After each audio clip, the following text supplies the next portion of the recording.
नमस्कार, मैं हूं निखिल कुमार और आप देख रहे हैं वरिष्ठ नागरिक केसरी क्लब का फेसबुक पेज। अनुभवों और बातचीत और कहानियों का सिलसिला हमने शुरू किया हुआ है। पहले हमने अपने ब्रांच हेड से बात की थी, फिर को-हेड से बात की थी और अब मेंबर्स से हम बात कर रहे हैं। उनसे उनकी कहानियां जान रहे हैं, उनके किस्से जान रहे हैं, क्या रहा है उनका अनुभव, ये भी उनसे जान रहे हैं।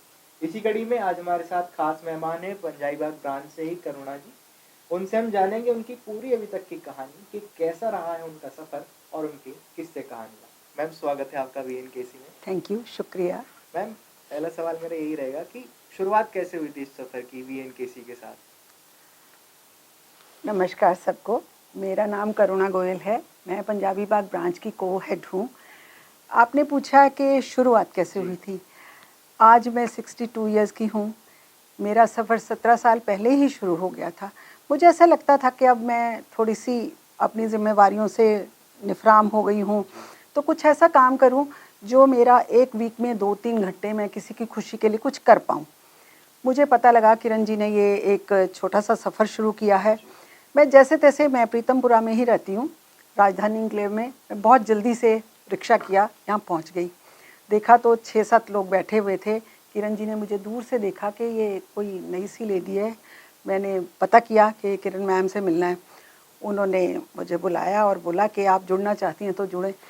उस दिन से आज तक मैं अपने तन मन से, धन तो देखिए सबके पास नहीं होता, लेकिन तन मन से किरण जी के साथ जुड़ी और मुझे बहुत अच्छा लगता है कि मैं किसी अच्छे काम में उनका साथ दे पाती हूँ। मैम, अभी तक का कैसे एक्सपीरियंस रहा है आपका? आपने कहा कि 17 साल हो गए हैं, हाँ, क्योंकि 17 17 साल साल हो तो गए। बहुत ज़्यादा होते हैं। तो हाँ, 17 साल में कोई एक छोटा सा अगर जिस्ट आप बताना चाहें अपने एक्सपीरियंस का, कैसा रहा? देखिए, एक्सपीरियंसेस का तो ये है कि खट्टे मीठे अनुभव तो हर जगह होते हैं, बिल्कुल। पर ये एक ऐसा मंच है जो शायद ही किसी को बहुत अच्छे से मिला हो। दुनिया कहती है कि समाज सेवा बहुत ज़्यादा ज़रूरी है, लोग बच्चों के लिए बहुत कुछ करते हैं, गरीब आदमियों के लिए बहुत दुनिया करती है, लेकिन कभी किसी ने ये नहीं सोचा कि बुज़ुर्ग जो अपना वक्त बिता चुके हैं, जो कहते हैं ना, किरण जी का कहना है सूखे पत्तों से कोई प्यार नहीं करता। तो मेरा ये एक्सपीरियंस है इस चीज़ का कि बुज़ुर्गों का काम करना सबसे बढ़िया बात है, इसलिए मैं और ज़्यादा इनके साथ जुड़ पाई कि बुज़ुर्गों की सेवा करना हम अपने घर में भी करते हैं, लेकिन सब लोग नहीं कर पाते। बुज़ुर्गों की सेवा करना इससे बढ़िया और कोई काम नहीं था। तो हम जैसे जैसे हमारी ब्रांच स्टार्ट होती गई, पहले तो हमारी ब्रांच पंजाबी बाग में चलती थी, अब हमारी पंजाबी बाग ब्रांच वाली ये यहाँ किरण जी के ऑफिस में होने लगी, नीचे JR मीडिया वाले ऑफिस में। हम मेरा एक्सपीरियंस ये रहा कि मैंने बहुत कुछ सीखा यहाँ आकर। सबसे ज़्यादा तो क्या, पंक्चुअलिटी। हमारी ब्रांच हेड हैं किरण मदान जी। एक तो किरण मदान जी ब्रांच हेड हैं, किरण चोपड़ा जी इसकी ओनर हैं। तो दोनों किरणों ने ना हमारा एक ऐसा प्लेटफॉर्म तय कर दिया कि शायद हम पूरे जीवन इसी में बिता पाएंगे और हमें बहुत अच्छा लगेगा। बिल्कुल, दोनों किरण मिलके आपको दोनों किरण मिलके दिखाती हैं। एक रास्ता, किरण का रास्ता ही दिखा दिया दोनों ने। ये बहुत अच्छी बात है हमारे लिए। मैम, कैसा फैमिली सपोर्ट रहता है आपको आपकी मेरी फैमिली का वीएनकेसी सपोर्ट में? तो रियली बहुत अच्छा रहता है। जी। सच बताऊं तो मैं एक छोटा सा एक्सपीरियंस आपके साथ शेयर करना चाहती हूँ। पंजाबी बाग ब्रांच की ओपनिंग थी, वो एक पार्क में होनी थी, वेस्ट पंजाबी बाग ब्रांच की। दिन में 12 बजे मुझे पहुँचना था वहाँ पर एज़ भाई सारा काम संभालने देखने के लिए।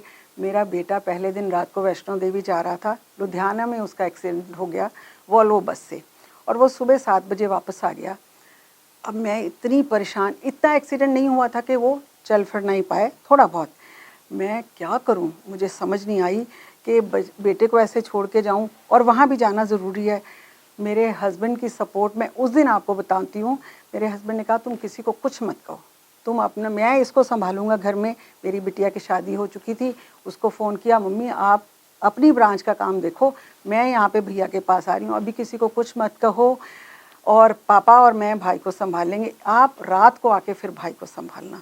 इससे ज़्यादा आप और क्या चाहेंगे। बिल्कुल मैम, एक परिवार से, हाँ, पूरा परिवार का साथ था। पूरा परिवार का साथ था। और आज भी, अब तो मेरी डॉटर इन लॉ भी आ गई, पोता पोती दोता दोती सब हैं, लेकिन सब लोग इतने अच्छे से मुझे यहाँ आने के लिए कभी किसी ने मना नहीं किया।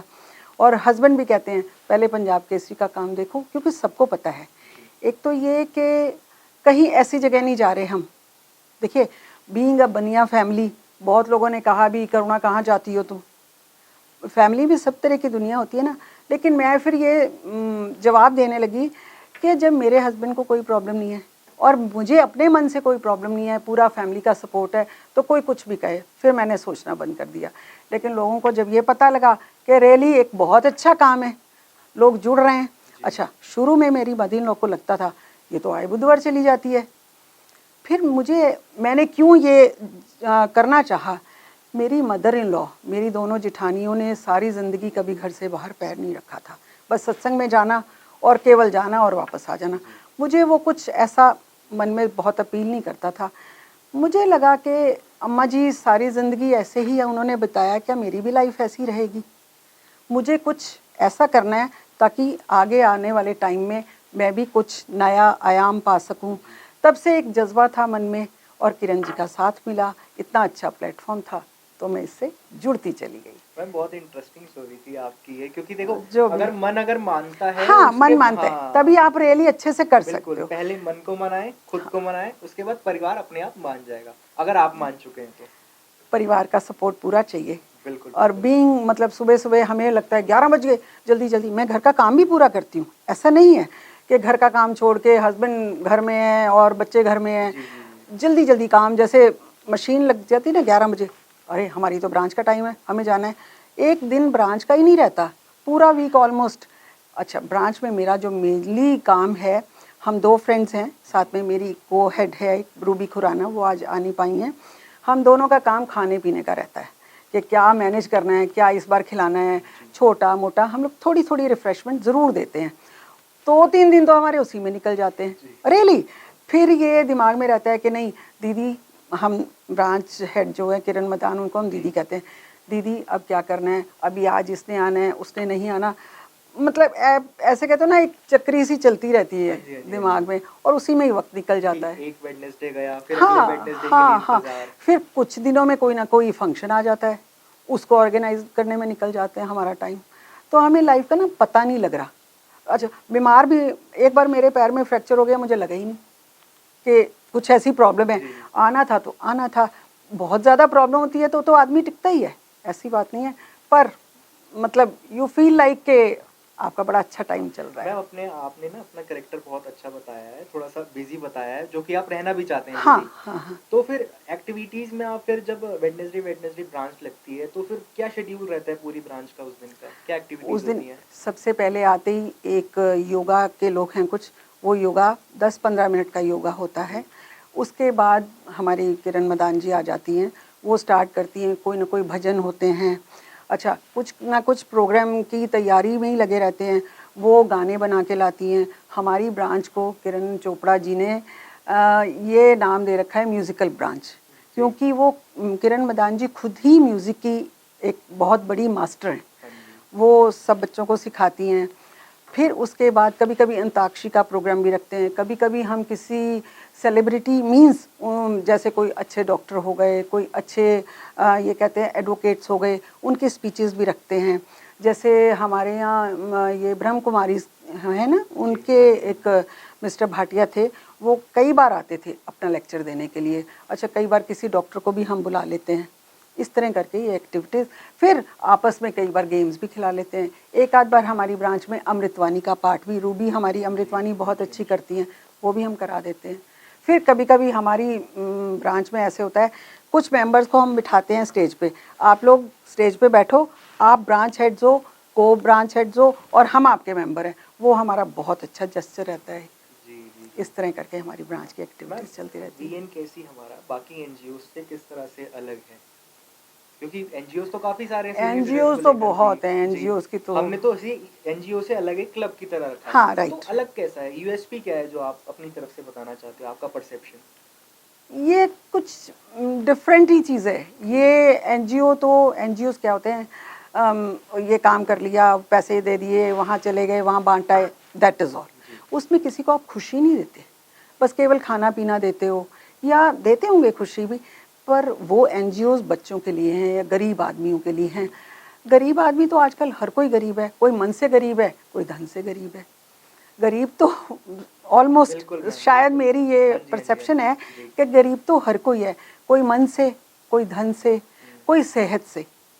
पर ये जो परसेप्शन है, ये तो तन से तो किरण जी बहुत सेवा करती हैं जिनकी कर रही हैं, लेकिन मन से उठाने वाला और मन से परसेप्शन है। करना मैम काफ़ी मुश्किल मन से होता है, करना ही, बिल्कुल। असली मन से करना ही वो एक काफ़ी ये मुश्किल है। सबसे बड़ी समाज सेवा है। जी। समाज सेवा लोग कहते हैं गरीब को दिखाना है, ये गरीबी मिटानी है, सफाई करानी है, ये सारी समाज सेवा। समाज सेवा क्या है? आप रियली किसी को खुशी दे सकते हो, और ये जो प्लेटफॉर्म है ये रियली में खुशी देने वाला प्लेटफॉर्म है।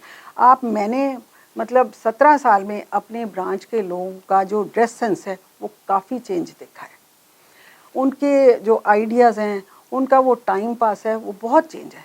जी, एक मेंटली फ्रीडम हमने उनको बहुत दी है। बहुत ज़्यादा उन लोगों को लगता है। हमारी ब्रांच के लोग बहुत कहते हैं, मैम ब्रांच कब खोलोगे, मैम ब्रांच कब खोलोगे। जी। हमें यही सेटिस्फेक्शन लगती है कि बाकी शायद मैम, आप मतलब कोई मेमोरी इन 17 सालों में आपकी बहुत, वैसे तो बहुत सारी मेमोरी होगी, लेकिन कोई एक जो बहुत जैसे कह सकते हैं कि काफ़ी हँसी वाली हो या कुछ इमोशनल हो, या वो कहते हैं ना कि थोड़ा-सा ओनो हाँ, मोमेंट हो गया, कुछ बहुत अजीब-सी भी हो जाती कई बार? होता है। जी। अभी कुछ ही दिनों की बात है, मतलब शायद 3 साल पहले, 3-4 साल पहले की बात है। हमारी दिवाली का प्रोग्राम चल रहा था। साल में हम 3-4 प्रोग्राम्स जी। करते हैं। वो जैसे दिवाली हो गई, न्यू ईयर हो गया, होली हो गई। तो दिवाली का प्रोग्राम था, एक बहुत बड़ी सिंगर आई हुई थी। तब अश्विनी जी काफ़ी बीमार थे। ये मेरे दिमाग में ना बात बैठी हुई है। अश्विनी जी काफ़ी बीमार थे, तो ऊपर ही। वो लड़की ना बहुत अच्छा गाना गा रही थी। काफ़ी सारी लंबा चौड़ा प्रोग्राम चल रहा था। किरण जी बैठे हुए थे। मैंने किरण जी के कान में ऐसे जाके कहा, किरण जी कहो तो आप अश्विनी। उन्होंने बोला कि अश्विनी जी को ये वाले गाने बहुत पसंद है। मैं कहा कहे तो बुला लें। कहते जाओ आप बुला लो। जी। वो बाई चांस मैं गई कैसे, वो मैंने राधिका जी को कहा, वो आ भी गए। आए और उन्होंने किरण जी के साथ डांस भी किया थोड़ा बहुत। वो मैं मतलब जैसे मेरे दिमाग में छाप चल जी, गई जी। ना, हाँ जी, हाँ जी। वो उनका लास्ट ही था इतना खुशी होने वाला मोमेंट। वो जी, मुझे बहुत मतलब मूविंग दिल मोमेंट को होता है इनका। छू गया, और दोनों आज भी आंखों के सामने जैसे चल जाते हैं। दिस वॉज द, मैं कहती हूँ शायद मैंने ज़िंदगी में इससे ज़्यादा अच्छा काम कोई नहीं किया होगा, जो मेरी सोच है। जी। बाकी तो कोई कुछ भी सोचे, पर उस टाइम उनका आना मुझे ना दिल को छू गया, और सब लोग इतने खुश हुए, और उनको भी रियली खुशी मिली, चाहे वो 2 मिनट ही खड़ी हुए, जी। पर लेकिन that was a very good moment for me. जी। मैम, कोविड के क्रूशियल टाइम में आपने और बीएनकेसी के हमारे जो ब्रांच है, उसने किस तरह से ब्रांच मेंबर्स को और बाकी लोगों को भी किस तरह से सपोर्ट किया उस टाइम पे? कोविड के टाइम में तो किरण जी ने, हम लोगों ने तो देखो ब्रांच को कोई बहुत ज़्यादा सपोर्ट नहीं कर पाए घर बैठे बैठे। जी। बीइंग घरों में भी सब लोगों को बहुत हो गया था। वो किरण जी जो करते रहे ना ये कॉम्पिटिशन्स का टाइम, जी, जी, जी। उसको हमने किसी तरह अच्छे से संभाल पाए। जैसे मतलब सबको फ़ोन करने कि आप अपनी वीडियो बना के भेजो, आप कंपटीशन की तैयारी करो। जैसे सब रिलेटिव्स भी किरण जी ने ओपन कर दिया था सबको कि किसी को भी आप कह सकते हो। बस वो उतना कर पाए, या हेल्पिंग ऐसे तो नहीं कि किसी को कहीं जाके दान दें या जी, कहीं जी, जी। जाके वो करें, वो सब मैं नहीं कर पाई। मैम, मेंटल हेल्पिंग बहुत बड़ी बात थी उस टाइम पे। बस मेरे दिमाग में क्या होता है कि मैं अगर मैं ये स्टार्ट भी मैंने इसीलिए किया था कि शायद 2-3 घंटे में मैं किसी को कुछ खुशी दे पाऊँ। जी, मैम, ये बहुत ज़्यादा ना कहते हैं ना कि बहुत एक अच्छी भावना होती है, हर किसी में होनी चाहिए। अगर आई ऐसी डोंट नो। भावना सब में आने लग जाए, ये मैं अपना पर्सनल परसेप्शन बता रहा हूँ, अगर ऐसी भावना सब में आने लग जाए, तो फिर कहते हैं ना वो राम राज्य वाली हम बात करते हैं, फिर हो वो सकता है, राम राज्य बिल्कुल आएगा इस हो तरह सकता से है अगर किरण जी करेंगे तो। इस मुहिम को चला रही हैं, और जी। हो सकता है चल भी जाए। मैम, मेरा आखिरी सवाल इस इंटरव्यू का रहेगा कि आप अपनी तरफ से जो हमारे आने वाला यूथ है, जो आगे जाके वरिष्ठ होने वाला है, उसको क्या एक सीख देंगे कि किस तरह का बिहेव करे, और आगे आने वाले आप में भी वही होने वाले हैं, हाँ किस हाँ तरह से हाँ हाँ रहे? हाँ। देखिए समाज के लिए, यूथ के लिए सब तो यही कहते हैं नहीं जी सेवा करनी चाहिए वो। पर मुझे नहीं लगता कि चाहे मैं कितने भी, मैं अपने घर में जाती हूँ, पोते पोती को शुरू से मंदिर लेके जाती थी संस्कार डालने के लिए। जी। अब वो अपनी मर्जी के हो गए हैं। जब 12-13 साल में बच्चे बड़े हो जाते हैं अपनी मर्जी के हो जाते हैं। दादी माँ कहती रहें कोई बात नहीं है। अब समाज करेगा, यूथ करेगा तो बहुत अच्छी बात है, पर संस्कार फिर भी हम देना चाहेंगे। मैं तो बल्कि उनको रादर ये कहती हूँ कि कहीं गंदगी ना फैलाओ। संस्कार ये है कि पानी वेस्ट नहीं करो। आगे आगे जैसे भारत में हर चीज़ की कमी आने वाली है, कि मैं क्लब्स में भी यही बात कहती हूँ कि पानी वेस्ट नहीं करो, बिजली वेस्ट नहीं करो, खाना ख़राब मत करो, जितना चाहिए उतना लो। बच्चों को यही सिखाते हैं, यूथ को यही सिखाना चाहती हूँ कि भैया सेवा करो ना करो, हम कोशिश करें कि अपनी हेल्थ को खुद ही ठीक रखें। समाज यूथ अपने आप को रख ले ठीक, वो भी बहुत बड़ी बात है। हाँ, प्रैक्टिकलिटी में जियो ना। आप भी, आज मैं हूँ, मैं अपने हस्बैंड को भी कहती हूँ कि कोशिश करें कि हम अपनी सेहत को खुद ही ठीक रखें ताकि यूथ अपने आप को संभाले, वही बड़ी बात है। जी जी जी, क्योंकि मैम कोविड ने यही कहा, कोविड ने यही सिखाया, सबसे बड़ा जो आपका जो मनी है वो आपकी हेल्थ ही है। आपकी हेल्थ है ना, हेल्थ नहीं, आप करोड़ों रुपए लेके, आपने देखा होगा हॉस्पिटल्स में जगह ही नहीं थी, कितने करोड़पति लोग भी ऐसे घूमते रह गए, पैसा तो फिर रह ही जाएगा। यूथ को ज़्यादा हुआ है, सेकेंड वेव में यूथ को ख़राब किया, हम ही लोगों ने संभाला, हम बड़े थे फिर भी हम ही लोगों ने संभाला। यूथ संभाल ले अपने आप को, वो भी अच्छा। आधी दुनिया तो फॉरेन ही जाती जा रही है, फैक्ट है, यूथ जा रहा है अब, बहुत ही ज़्यादा ये वृद्धाश्रम बनते जा रहे हैं। क्यों बनते जा रहे हैं? वो इसी वजह से, यूथ संभालना नहीं चाहता, अपने आप को संभाले, वो भी बड़ी बात है। सेवा तो कोई क्या करे। Really I am a practical lady. जी जी जी मैम, बहुत ही आपकी यूनिक परसेप्शन था और मैं बहुत ज़्यादा उसका सम्मान करता हूँ। हर किसी का अपना परसेप्शन है, आपका बहुत मुझे अच्छा लगा, मुझे बहुत अच्छा लगा आपका ये परसेप्शन। मैं थोड़ा, हो सकता है मैं ज़्यादा बोल गई हूँ। जी नहीं, अब सबका अपना परसेप्शन है, हर किसी को बोलने का। मेरा लाइफ का नज़रिया कुछ और है। जी, प्रैक्टिकलिटी में वैसे अगर जिएंगे तो बहुत सुखी रहते हैं।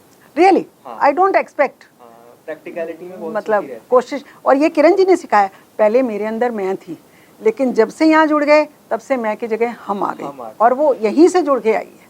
एक इतना अच्छा प्लेटफॉर्म दिया हुआ है, मैं तो शायद मस्ती में जीवन जीना चाहती हूँ और इसी तरह ही निकल जाएगी। थैंक यू मैम उनसे बात करने के लिए। Right. तो ये थी हमारे साथ खास मेहमान पंजाईबाग ब्रांच से हमारी करुणा जी। ऐसे ही और मेहमान आपसे लाते रहेंगे, उनसे बातचीत और उनसे खास साक्षात्कार, आपका इंटरव्यू करवाते रहेंगे। तब तक के लिए देखते रहिए वरिष्ठ नागरिक केसरी क्लब का फेसबुक पेज। नमस्कार। नमस्कार। Thank you ma'am. ओके, चल।